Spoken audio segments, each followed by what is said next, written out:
Welcome back to In His Mind. So there's a topic I want to talk about here for a couple of minutes, and that's basically sacrificing everything in pursuit of the relationship. Not for the relationship, but in pursuit of a relationship. I want to make the distinction there. This is important because when it comes down to it, when you get to a certain stage in life, you are realizing you are either going to work to leave something behind. That's one. Two, work to having a family, friends, people that you can surround yourself with. And sometimes friends will be family, depending on the community, how closely you're working together, that sort of thing. There you got quite a few groups of guys working out in other areas that are very dangerous, and they love their work, they're committed to it, and it's basically their own little relationship. And these men are not going to be saying this video. That doesn't matter. What matters is they're in their own little community network and all that. So, yeah, work, relationships, legacies, businesses. People have sacrificed so much to get what they wanted. But in the end, it comes down to whether or not you feel like it was worth it to you in the end to just sacrifice all of this to get to where you're at. Sometimes the system is broken and you're looking down wondering what happened, what went wrong. In quite a few people's cases, they feel like they're being lied to, myself included. It's a very real struggle of growing up in today's world where the internet's basically consuming everything and you're just trying to figure out where to go next, where to go from here. There's not a clear answer, but there's definitely clear signs of what to avoid, what to pursue, and reinforce yourself so that when hard times come, you're actually prepared for them. Now, the thing is, there's a bit of a situation that made me reflect some more on this, because there's this guy who I'm talking to, or rather, I met this guy and this chick who was talking on this dating app, in this room, so to speak. And I guess you could say I felt something stirring inside, so I stopped and, talked to him a little bit, and we're still talking afterwards. It turns out, and I'm not going to go into too much detail, this guy's trying to pursue a relationship and it's failing. He made some mistakes and everything. The damage is irreparable. The harm's already done. Nothing's going to ever go or improve after this. And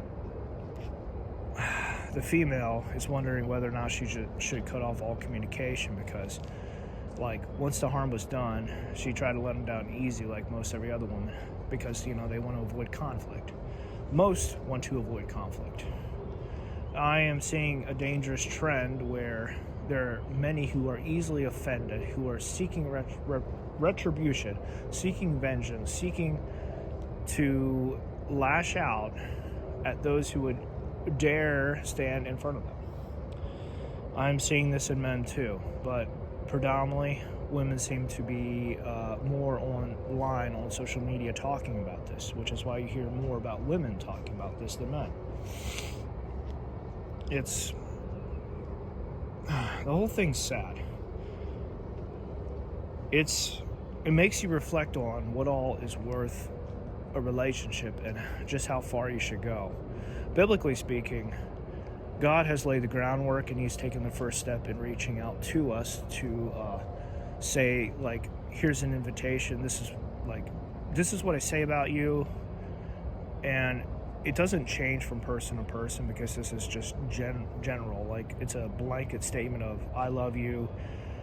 This is how much you are worth to me. Each person is a special individual, and to the point where people are saying, the ones who are learned, the scholars, the people who've followed history, they come to the conclusion that we are image bearers of God. Therefore, by falling into a certain category as where we are now, we are allowed, we are asked, and even pursued to a point by God. God won't sacrifice everything to have a relationship with us, but He's definitely made the first move in acknowledging opening up his arms to the point of taking pain and losing what is precious to him to have a relationship. I think part of the problem when it comes to free will is free will and sin is there's two halves to that. Free will with sin, free will without sin.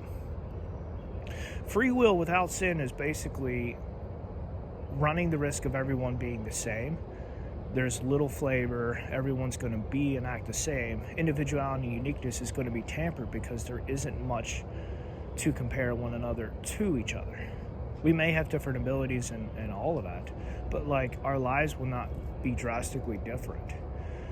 I'm not saying sin adds an extra flavor, but what I am saying is that sin adds an extra perspective or spectrum, if you will, that God can use and to influence and interact in our lives that you won't see anywhere else. I speculate, and I agree with whoever said that, like, God allows sin so that his glory and our need for him shines above everything else, so that we can clearly and, as some say, desperately reach out to him. I guess in that sense, putting all your eggs in one basket is worth it, because there is a payout in the end, and everything is worth it. There is no loss, so to speak. There's no drop in quality. There's no afraid to lose what you are investing in there. The only thing I would have to ask is, what about losing your individuality, losing who you are? I don't think that would be the case, but I think it is a valid question, just because it's like, considering just how many people are on this planet, are we going to be all the same in the end, or are we going to look the same? Are we going to be the same? Are we going to act the same? Are we even going to have the same positions? Are we all just going to be the sons and daughters of God, or are we going to have other positions? Something to think about. There's definitely some thoughts and answers in the Bible, but continuing on, the other side of this is when there is sin. Things are very differently. There's a lot of pain. There's a lot of made mistakes, and there's a lot of hurting the ones that you've loved, either because of bad habits, bad choices, consequences, the degradation of the human mind or human body, where we've picked up like addictions or strongholds. Everything from being addicted to alcohol to having witchcraft in your life because you married the wrong woman. Other issues where death has happened and there's a spouse left with a couple kids from previous marriages or whatever. Even adoptions, they'll change everything about people because of the consequences and effects of sin and all that. It's something to speculate on this. When you are pursuing a relationship, asking yourself all these questions so you are aware of what exactly you are setting aside and investing in this relationship, it's important. Of course, if those are just chasing after those because, hey, we want a quick fling, we want to bang them and then move on, like, okay, just leave. No one cares. You're pursuing something for your own ends, and you're not caring or even thinking about the long term. Like, just stop watching. Stop watching, move on. My channel, my content is not for you. Though, if you are asking questions and you are watching this, good. Because you are looking towards improving your life. You're looking towards the future, long terms, like planning, investing. All of this stuff matters. I am no relationship expert. I have tried, I've failed, I've only gotten so far, and frankly, I have two very important questions that have led me down this road. What am I doing wrong, and why am I single? And frankly, this whole topic goes off into multiple different directions. There's so many little trails that you can go off to that you'll spend years asking questions. I know, because I did. I don't want to go too far off the path here. I really don't. But some of the stuff is really critical. You can sacrifice everything to the point where you burn out and you feel like everything's a failure, you're a failure, what's the point of even trying? And basically you're going nihilistic or black pill there, where it's like there's no point to this. When the system is broken, yeah, You feel like that is a very valid question to ask. But it's kind of thinking outside where, like, God's not even involved. Frankly, when you take your focus off of God, things do tend to fall apart and break down. When your focus is on God, you don't worry or stress about this stuff as much because everything is going to be handled. It's just not going to be handled with you necessarily involved. And honestly, there's a lot of responsibility there that many people are very thankful to not worry about. They can focus on other things that are actually, that they can handle, that they have the ability to change and influence and all that. Like, relationships are tricky because they're two ways. They're not like a one-way street. And that's normal, healthy relationships, mind you. It's sad to see people chase after others and then fail or fall flat on their face and have it just to not work out. But usually it's nice to know that when they do fail, it's right in the beginning. Like, you didn't invest years and years worth. For those who have, it is one of the worst things in the world. Not in my unit, but in other units, I've heard when we, like, coming back from deployment, you hear these guys come back to an empty home, an empty bank account, all of their stuff is gone, their dog is gone, their vehicle is gone, they come back to nothing.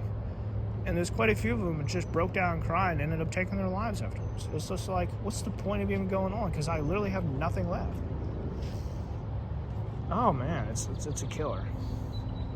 There are those kids who've been thrown out of homes where it's like they've had to do everything on their own.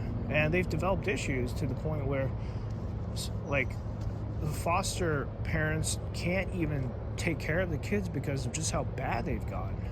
Some of these kids end up in jail or worse. Like, chasing after these relationships, your whole perspective needs to be shifted to be one of healthy, for yourself, like a healthy focus where you're not sacrificing everything. When you are 100% clear, and you can see past all this, like, you know what's going to happen in the future, and that there is going to be no failure. There's no unacceptable risk of failure. You got to protect what is important to you. You got to protect your heart. You got to protect yourself from accruing any more damage, trauma, or baggage. Because the one thing that we have trouble with overall, with dealing and getting rid of, is baggage. The trauma needs to be processed and dealt with, but honestly, sometimes kicking it in the corner is the only thing that'll work temporarily because the pain is too much to handle right then or right there. War, combat, deployments, shit happening like that. That is a clear example from a military perspective. Ukraine and Russia kind of gives you some eye-openers there. And then you've got stuff happening in the Gaza area with Palestine and Israel. You've got Antifa. You got a whole bunch of other armed conflict that allows you to see more about this. Like, there's some clear examples there.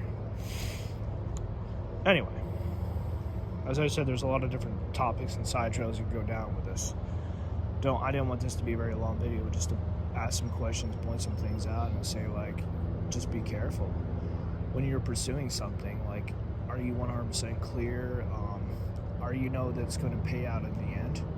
When you are working on a relationship with other people, it's been said and speculated by quite a few individuals that people are not taking their time.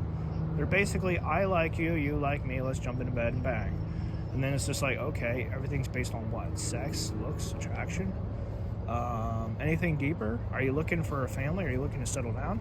Or are you just looking to get your quote-unquote needs met? Because if that's the case, don't even bother. Just don't bother with a relationship. Just pursue your own wants at the expense of everything else. Oh, don't get me wrong. I'm hearing that there's quite a few marriages that are failing because needs and wants are not being actually met. That's why, like, adultery and divorce and sexless marriages are on the rise or whatever. I don't know. Don't have any numbers. I can't back that up. Again, like, I don't really have time. Maybe I do have the time. I don't know. I don't have the heart for it. I've kind of had to put a lot of the relationship stuff aside because it just, overall, I need to get to a better place where that could even happen, because there's a cost to everything, a financial cost to everything, and then there's the whole, like, can you handle emotions, feelings, and all of that sort of thing. You know, handle them without being abused or used. Realistically, other people have dropped some very good thoughts on this as far as, like, what people can and cannot handle, what they should handle inside of a relationship. Clearly outlined, having things clearly outlined is incredibly important. It's just sad how much that we come to realize is actually important later rather than when we actually need it. Anyway, until next time.